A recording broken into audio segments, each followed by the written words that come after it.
Allez, de retour sur tendanceouest.com pour aborder ces questions d'emploi. Alors, c'est le thème, Eric Mas, que nous avons choisi d'aborder dans chacun des débats, à chaque fois sous des angles différents. Pourquoi dans chacun des débats? Parce que c'est tout simplement la priorité des gens qui nous regardent et qui nous écoutent. Alors, quelques chiffres pour commencer, pour ceux qui sont sur le plateau, je pense que vous les connaissez tous. Pour ceux qui nous écoutent, ça peut être un rappel intéressant. Sur un an, le chômage, toutes catégories confondues, a augmenté de 3,5% dans l'Eure, 4,4% en Seine-Maritime, 4,8% dans le Calvados, 5,7% dans le département de la Manche et 6,1% dans ce département de l'Orne. Le tissu économique, on dénombre quelques 75 entreprises de 100 employés ou plus ici dans l'Orne, mais surtout 8500 qui ont entre 1 et 9 employés, plus de 700 qui ont entre 10 et 49. Comment maintenir, comment développer l'emploi dans ces PME, dans ces PMI, qui de la formation. Certes, on a l'ISPA, on a l'école d'ingénieurs chez Forcia, on a l'école de kiné ici à Alençon, 3000 étudiants dans ce département, 2000 apprentis aussi, il ne faut pas les oublier. Mais à côté de cela, une majorité de jeunes en études supérieures qui vont quitter l'Orne pour aller étudier à l'extérieur et qui vont jamais revenir dans ce département ensuite. Et puis, les entreprises en avaient besoin. Pour celles qui en ont besoin, il reste souvent difficile d'attirer des cadres ici dans ce département. Jean-Claude Marie, c'est votre métier, la formation, si je ne me trompe pas, ou en tout cas au sens large. Une première réaction et puis vos propositions, vous, c'est quoi? Oui, autrefois, j'ai changé, mais voilà. Simplement, bon, là on est au cœur d'une des priorités actuellement pour tout le monde, pour un conseil régional, bien entendu, qui possède notamment une forte compétence formation professionnelle. Donc voilà, la difficulté pour notre département, c'est bien sûr, comme partout, un taux anormalement haut de demandeurs d'emploi. C'est aussi tout le constat que vous dressez. Je ne l'ai pas entendu, mais j'ai peut-être été inattentif, mais également, je dirais, généralement le faible taux de qualification. Parce que des entreprises, on le sait très bien, souhaitant s'implanter, des fois disent mais, je ne trouve pas sur place la main-d'œuvre locale. Et par ailleurs, la main-d'œuvre qui souhaiterait être recrutée dans ces entreprises, voulant s'installer là, la main-d'œuvre dit on ne va pas venir dans l'Orne, il manque beaucoup de choses, ça s'entend. Quand je travaillais dans la formation professionnelle, je l'entendais souvent des employeurs que je rencontrais. Bon, il faut savoir l'entendre. Donc, à un moment donné, il faut créer les conditions de la mise en adéquation par des mesures propres aux compétences du Conseil régional. Lesquelles? Alors, quelles sont-elles? Oui. Alors, là, il y a plusieurs façons d'aborder les choses, étant donné qu'il faut se situer sur une dynamique qui ne peut pas ignorer les régions qui sont à côté, les politiques d'État, voire, puisqu'on est dans ce cadre, les politiques européennes. Simplement, des priorités, essayer de développer des filières dans ce département. Moi, je suis toujours étonné. On a parmi les forêts de France les plus magnifiques, les plus étendues, il y a une filière bois qui se contente bien généralement de couper du bois et de l'emporter ailleurs. Pourquoi pas créer une filière complète avec des segments qui apportent de la valeur ajoutée? Donc la filière bois, certes, on extrait le bois, on crée tout ce qu'il y a derrière jusqu'à des produits finis, donc qui nécessitent des personnes compétentes. Bon, je trouve que là, il y a un axe de progression sur lequel un conseil régional peut intervenir. Claudine Prodhomme, le constat a été dressé par Eric Mas avec de nombreux chiffres à l'appui. Quelles sont les propositions de Debout la France, de Nicolas Calbry? Alors de toute façon, je pense qu'en tant que chef d'entreprise pendant 40 ans, j'ai eu beaucoup d'expérience concernant l'emploi. Il y a un manque de formation effectivement sur le territoire et je pense que la loi qui avait été faite en mettant tous les enfants jusqu'au bac a été une grande erreur et que la formation aurait dû commencer un peu plus tôt comme elle était avant 14 ans. Pour moi et pour le mouvement dont je suis représentante, je pense qu'il faudrait peut-être, après le collège, peut-être faire des formations comme il y avait avant, techniques, de façon à ce que les jeunes qui n'ont pas envie d'aller jusqu'au bac et puis qui finalement ne font rien au bac, pourraient être formés normalement, comme il y a dans de nombreuses autres activités. Il y a le bois, effectivement, mais ça, il y a l'apprentissage déjà qui se fait au CFA, je pense. Et également, je pense que cette formation pourrait être dispensée par rapport aux demandes des entreprises qui cherchent des employés. Parce qu'il y a effectivement la kinésie, il y a aussi d'autres formations, mais ce n'est pas ça qu'on recherche sur le territoire. Bertrand Degnaud, les propositions de la liste des Républicains. Il y a plein d'idées à chercher et à creuser pour trouver des formations et maintenir les formations.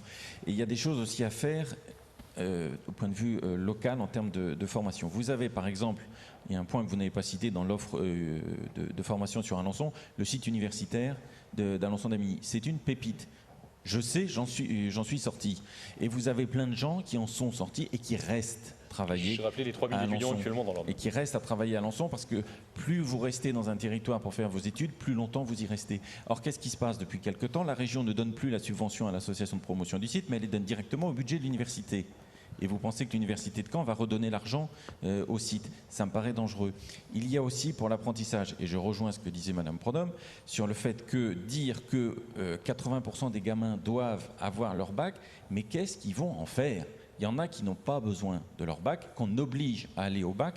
On leur dit, si tu n'as pas ton bac, tu n'as pas de salut. Ben, c'est faux. Il y a des enfants qui, avant le bac, peuvent s'orienter. J'étais l'autre jour à un rendez-vous avec des professionnels du BTP et il y avait quelqu'un qui disait, nous préférons qu'un jeune s'oriente lui-même, c'est-à-dire qu'il choisisse sa voie plutôt qu'on l'oriente et qu'on lui dise bah, tu vas faire ça. Notamment, on va lui dire tu vas faire ça parce que tu n'es pas capable de faire autre chose.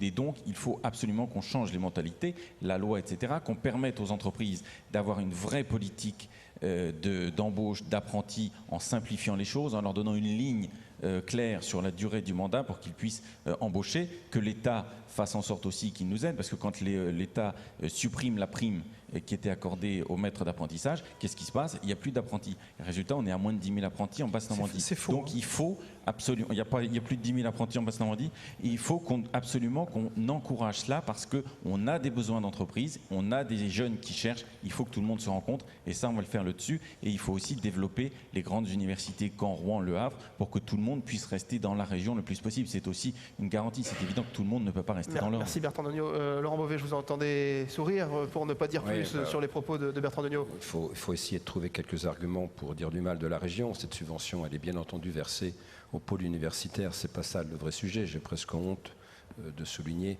cet aspect, évidemment. Combien de secondes pour répondre à une question qui est la vôtre? Il y a les infrastructures, il faut en parler. Il y a le développement de l'économie de ce territoire de l'Orne, il faut en parler, qui est un peu particulier entre Alençon, l'Aigle, l'Argentan-Flers, qui sont un peu sur les bords. Bon, il y a évidemment tous les efforts développés déjà et à poursuivre sur la formation au sens très large, formation supérieure, apprentissage, formation aussi dans les lycées professionnels, évidemment, les politiques de filière. Il faut aller plus loin, notamment sur une filière qui est très importante dans ce département, qui est la filière automobile, et toute la sous-traitance automobile qui est très présente, mais pas que, l'agroalimentaire, la filière bois, effectivement, est un domaine sur lequel on peut encore faire beaucoup d'efforts. Des filières nouvelles, la silver economy, ici à Alençon, il y a des pistes d'espoir extrêmement importantes. Voilà, maintenant, on ouvre les cases et on développe. Non, donc je me contente de cela. Les infrastructures, on va les évoquer d'ici quelques instants et on parlera notamment des infrastructures de transport dans ce département de l'Orne. On sait que c'est une question prioritaire avec Mas. On reviendra là-dessus. Jean-Christophe Loutre, je vous regardais entendre, écouter avec grande attention tout ce qui se disait et même prendre des notes. Oui, en fait, j'entends pas beaucoup parler non plus de ce qui nous régit aujourd'hui dans ce débat. On est dans le règne de la libre circulation des capitaux, des marchandises, et ça c'est typiquement les articles 32 et 63 du TFUE, donc le traité de fonctionnement de l'Union européenne qui nous l'impose. Donc à partir de là, nous en région, il faut qu'on puisse travailler avec ces règles qui nous empêchent de vivre. Les Normandes et les Normands ne le savent pas, mais aujourd'hui, si Renault peut se permettre de fermer une usine ici pour aller la localiser en Slovaquie, c'est parce que le coût de main-d'œuvre en Slovaquie est bien moindre et que tout ça, c'est organisé par l'Union européenne. Alors nous, qu'est-ce qu'on propose au niveau de l'UPR pour la région normande? Écoutez, il faut faire avec les moyens qui sont les nôtres. Aujourd'hui, on constate que les petites structures les TPE, PME et l'artisanat sont ceux qui aujourd'hui peuvent permettre de mieux faire fonctionner la solidarité en créant de l'emploi. Donc on va vouloir, nous, au travers de notre programme, investir massivement sur ces structures-là, les accompagner, quand on écoute les chefs d'entreprise des TPE, PME, ils nous expliquent qu'ils ont aussi d'énormes contraintes vis-à-vis de leurs partenaires financiers. Typiquement, on va se proposer d'être un concours à leur côté. Pourquoi pas développer encore plus les financements participatifs? Pourquoi pas également mettre à disposition le soutien de la région pour une aide financière pour l'artisanat et les PME. Enfin, voilà, typiquement à l'UPR, voilà, puisqu'on ne peut pas se battre au niveau des grosses structures parce qu'elles ont à se gérer avec des complexités de normes extraordinairement importantes. Bon, on n'a pas trop le temps de développer malheureusement, mais il faut savoir aussi que les PME, PMI doivent se battre aujourd'hui avec une complexité normative bruxelloise extraordinaire. Plus de 250 000 textes à transposer dans le droit français. C'est impossible à gérer pour des entreprises. Décidément, vous n'avez pas le temps. Vous n'avez ni les uns ni les autres le temps de développer. On pensera à une émission de 8 ou 9 heures la prochaine fois pour essayer d'intéresser nos auditeurs. Yannick Soubien, sur ce sujet de l'emploi, je sais, il y a beaucoup de choses à dire, mais ça nous permet aussi de trouver vos priorités dans ces propositions. Écoutez, moi d'abord, je voudrais dire à mon voisin de droite qu'il faut qu'il arrête de ne pas regarder que l'Europe nous permet vraiment d'avoir des perspectives d'avenir dans cette région. On est autorité de gestion, on sera encore plus autorité de gestion demain. C'est des fonds importants qui permettent de porter de vrais projets de développement et d'accompagnement des entreprises. L'autorité de gestion, c'est l'État, monsieur, c'est pas la région. Non, je suis désolé, vous n'avez pas regardé la loi. C'est depuis janvier 2015, nous sommes sur le FEADER. Je sais que c'est ce que vous voulez. Monsieur, vous voulez aller vers les eurorégions. Je ne peux pas vous laisser dire nous combattons, monsieur. Je ne peux pas vous laisser dire n'importe quoi. Aller vers les eurorégions. La région est autorité de gestion, ce qui veut dire qu'on est en lien direct avec l'État français qui doit retrouver son indépendance. Écoutez, monsieur, revoyez vos textes, vous vous trompez. En tout cas, quand on vient en débat, on révise au moins le droit qui nous permet d'avoir un peu de débat. On laisse s'exprimer Yannick Soubien. Je vais juste dire parce que globalement, c'est ce qui nous permet d'imaginer et de porter la question de qu'est-ce qui fait qu'une région, qu'est-ce qui fait qu'on garde des jeunes, qu'est-ce qui fait qu'on forme des jeunes. Il faut que la région se pose la question de sa capacité d'être attractive. Qu'est-ce qu'elle porte comme perspective? Elle porte des perspectives, ça a été dit à plusieurs reprises. Globalement pour la région normande, demain avec les énergies marines renouvelables, y compris avec ce qui va se passer à Cherbourg, eh bien ça impactera les sous-traitants de rang 2, rang 3 dans l'Orne, parce que les entreprises de précision, de mécanique de précision qui existent ici à Bellem ou ailleurs, à Athis-de-l'Orne ou à Mortagne-au-Perche, sont des entreprises qui demain trouveront des bonnes raisons d'être impactées sur leur activité, sur leur économie par rapport à des grands projets régionaux tels que les EMR pour la production d'énergie renouvelable. Prenons la question de l'efficacité énergétique. L'Orne va pouvoir demain être un département dans la Normandie qui portera avec ambition la compétence qui fait que le bâtiment portera l'innovation. La capacité à intervenir sur le bâti existant, sur les co-constructions, sur autant de sujets qui sont générateurs. L'ADEME nous a donné un chiffre particulièrement intéressant, c'est autour de 20 à 30 000 emplois qu'on peut créer dans ce secteur-là en Normandie. Je voudrais vous dire aussi que parallèlement, on a un secteur agricole. Nous devons développer l'agriculture, installer davantage de gens. Nous avons la silver economy, Laurent l'a dit, à juste titre. On a aussi la silver economy, c'est l'aide à la personne, mais c'est aussi techniquement comment on fait pour apporter un confort à tous ceux qui veulent rester à domicile. Et le tourisme, on ne l'a pas dit, mais le tourisme pour notre région, pour notre département, est un vrai sujet. Alors, à la réponse, nous sommes mal formés, les jeunes ne sont pas bien équipés en compétences. La question, c'est quelle perspective d'emploi?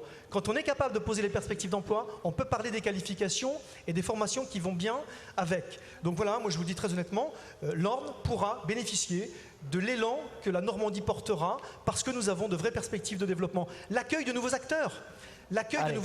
L'accompagnement des porteurs de projets, le télétravail, autant de situations qui dans l'Orne pourraient permettre de créer de l'activité. Charlotte Séché. Oui, alors moi tout ce que j'entends là, c'est quand même à chaque fois, c'est des propositions qui se font du point de vue des entreprises, c'est-à-dire du point de vue des patrons. Moi je pense qu'il n'y a pas 36 000 solutions. On se demande comment faire venir des travailleurs. Mais avant de les faire venir, il faudrait arrêter de les faire partir, hein, avec tous ces licenciements qu'il y a dans la région. Les mots que chacun utilise, c'est d'autres mots pour toujours des vieilles idées de comment aider le patronat, embaucher, comment mettre en apprentissage, etc. Alors nous, nous, ce qu'on propose, c'est l'interdiction des licenciements. Par la région. Voilà. Par la région. Par les travailleurs, Charlotte bien Séché. sûr que non, par la région. La région, elle ne fera jamais ça sans que les travailleurs soient mobilisés. J'insiste, dans la région, si on revient à 2001, on discute encore avec des gens qui se sont fait licencier de Moulinex. Si on prend Forestia à Messey, 3 millions d'euros via le CICE, résultat, ils se prennent un plan de compétitivité avec le blocage des salaires pendant 3 ans, et puis avec 2 départs sur 3 à la retraite qui ne vont pas être remplacés. Si on prend les bureaux de poste, dans l'Orne, il y en avait 113 en 2000, maintenant il y en a 40. Voilà. Si on prend les hôpitaux, la situation elle est de pire en pire, que ce soit à Argentan, que ce soit à la Ferté-Massé, que ce soit aux urgences à Mortagne, que ce soit à Alençon. Ça, c'est les entreprises de l'État. L'État, quelle pression il a au lieu de... Pourquoi il n'embauche pas? Il pourrait embaucher. Quelle solution concrète Lutte Ouvrière pour Alors, apporter en région? les solutions, moi je pense qu'il n'y en a pas à l'échelle de la région avec des conseils régionaux. Les solutions, c'est quand les travailleurs, ils inverseront la vapeur, quand ils se mobiliseront pour imposer ce genre de choses. Jean-Christophe Loutre, 10 Juste une secondes avant qu'on donne la parole à Je voudrais juste rappeler à madame qu'il y a l'article 106 qui interdit à l'État d'investir dans les services publics. Éric Masson. Le Motin, le Front National, sur ces questions de formation, d'emploi, sur notre Alors, région. je réponds à votre question, mais avant de répondre à la question, je voudrais quand même faire une remarque sur quelque chose d'assez emblématique d'ailleurs de tous les débats. C'est que les sortants, ou ceux qui sont sortis il n'y a pas longtemps, ont les solutions, nous expliquent ce qu'ils feraient et pourquoi il faudrait faire ce qu'ils n'ont pas fait hier. Et ma question, c'est pourquoi ferait-ils demain ce qu'ils n'ont pas fait hier, qu'ils soient sortis aujourd'hui ou qu'ils soient sortis il y a un petit peu plus longtemps, il y a 4 ans par exemple. Alors, s'agissant de l'emploi dans la région, c'est un sujet qui est un petit peu transversal à plusieurs compétences. Les principales compétences du Conseil régional qu'on retrouve dans le développement économique, le développement des infrastructures et les lycées.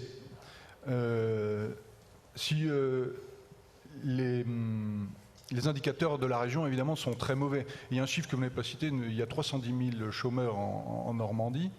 Et il y a aussi un chiffre à mettre en face, il y a 14 000 emplois non pourvus dans l'industrie. Et je pense qu'il faut, même c'est certain, il faut arriver à mettre en adéquation les formations des demandeurs d'emploi et les demandes des employeurs. Voilà.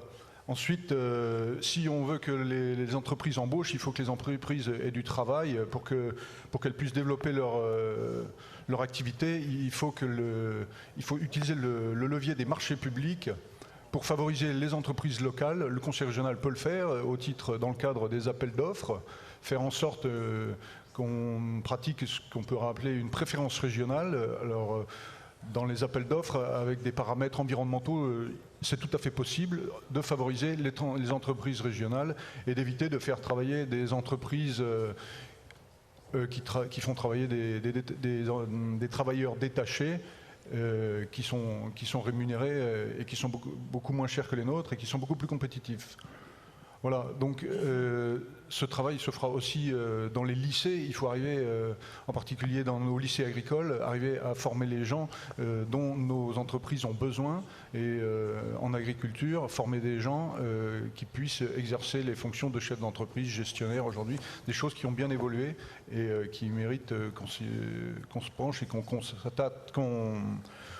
mette toute son énergie et qu'on mette toutes ses forces à réaliser cette adéquation. Charlotte Séché, vous vouliez réagir rapidement. Excusez-moi, je voulais rajouter par rapport aux aides là, dont tout le monde parle, pour parler de l'actualité quand même, cette usine Le Chameau, des bottes en caoutchouc là, qui va fermer dans 4 mois, qui va mettre 55 salariés, donc 55 familles dans le chômage, la pauvreté.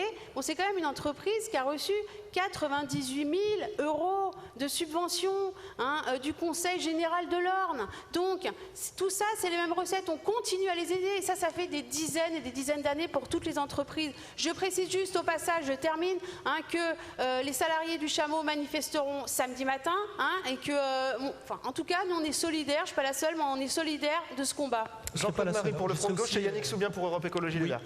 Voilà, je voulais dire simplement que concernant les filières émergentes, rebaptisées parfois, j'entendais Silver Economy, la branche de l'aide à domicile. Bon, oui, il faut veiller à la développer, il y a des besoins dans l'Orne comme ailleurs. Simplement, il faut veiller à développer des diplômes qui permettent la reconnaissance professionnelle des personnes concernées. C'est un public essentiellement féminin dans ce secteur, parce que les difficultés actuelles, la plupart des personnes qui travaillent comme aide à domicile, quel que soit l'employeur, souvent ce sont des grosses associations, se retrouvent avec des temps très partiels, c'est un temps partiel subi. Et derrière, si vous voulez, il faut travailler à la qualification et puis en lien avec les associations employeuses, c'est le rôle d'un conseil régional, trouver les moyens que les personnes puissent vivre décemment de leur travail. Parce qu'il ne suffit pas de former, de dire on développe des filières. Voilà, je voulais faire simplement ce petit commentaire. Allez, Yannick Soubien, vous avez Juste deux points. Moi, je regrette qu'on n'ait pas mis plus d'argent public sur le chameau quand effectivement les fonds de pension ont oublié il y a 5 ans que pour penser le plan industriel de cette usine, il fallait effectivement solliciter de l'argent public et européen. C'est fort dommage que ça n'a pas été fait. Aujourd'hui, les fonds de pension font que tout ça ne va plus exister là où il y a 55 salariés. Je connais bien le lieu, c'est chez moi, je les connais tous et je peux vous dire que je serai à côté d'eux. J'étais depuis déjà plusieurs années à côté d'eux. Dernier point. Très vite. Parler emploi, c'est aussi parler forme, c'est aussi parler orientation. Et c'est aussi parler connaissance du métier. Vous avez des familles, vous avez des jeunes, vous avez y compris des opérateurs de formation, qu'on soit en formation initiale, qui n'ont pas de vision précise de ce que sont ces métiers. Notre travail, et la région s'y emploie, c'est de rendre lisibles ces métiers-là, parce qu'on ne choisit pas un métier quand on ne sait pas ce que c'est. Il faut qu'il soit capable de définir quelles sont les perspectives, quelles sont les compétences, quelles sont les contraintes, quelles sont les exigences. Ça, c'est quelque chose d'éminemment important. Voilà, je tenais à le dire parce que, globalement, on fait tout de suite, en général, le procès de la formation. Mais attendez, la formation, c'est d'abord un engagement. La conclusion en quelques secondes, Bertrand Degnaud. Il y a aussi un point capital, c'est la transmission des entreprises artisanales pour des jeunes. On était cet après-midi avec Hervé Morin à Bellem chez un artisan qui nous disait « Moi, j'ai encore 5-6 ans à faire, j'ai plein de jeunes, ils ont des talents phénoménaux. » Et on a vu effectivement qu'ils avaient du vrai talent, mais il a dit « Comment je vais faire pour transmettre mon entreprise ?» On a une proposition, l'agence dotée de 100 millions d'euros de capital qui peut entrer dans le capital de toute entreprise, le temps de faire une transmission, de repartir bien, de faire que ça tourne bien. Et après, petit à petit, on se retire et l'entreprise, avec le jeune à sa tête, peut continuer, peut persévérer. C'est aussi un moyen d'attirer et de garder les jeunes par l'apprentissage et de leur montrer qu'il y a de l'avenir dans notre département. Allez, quelques instants parce que je voudrais vraiment qu'on conclue sur le sujet pour passer à un autre sujet. On parlera transport dans quelques secondes. Claudine Prodhomme, j'aimerais bien prendre la parole parce qu'autour de la salle, je pense que je suis peut-être la seule chef d'entreprise qui a mis ses fonds propres dans l'entreprise. Et je sais de quoi je parle. Et finalement, je ne comprends pas madame qui est toujours en train d'attaquer les entrepreneurs. C'est dommage parce que vous montez les uns contre les autres et c'est bien dommage. C'est le conflit que vous continuez à toujours remettre en cause. 18h45, on fait une courte pause et on se retrouve, on parle infrastructure, transport, routier, ferroviaire, il y a beaucoup de choses à dire, on en parle dans un instant.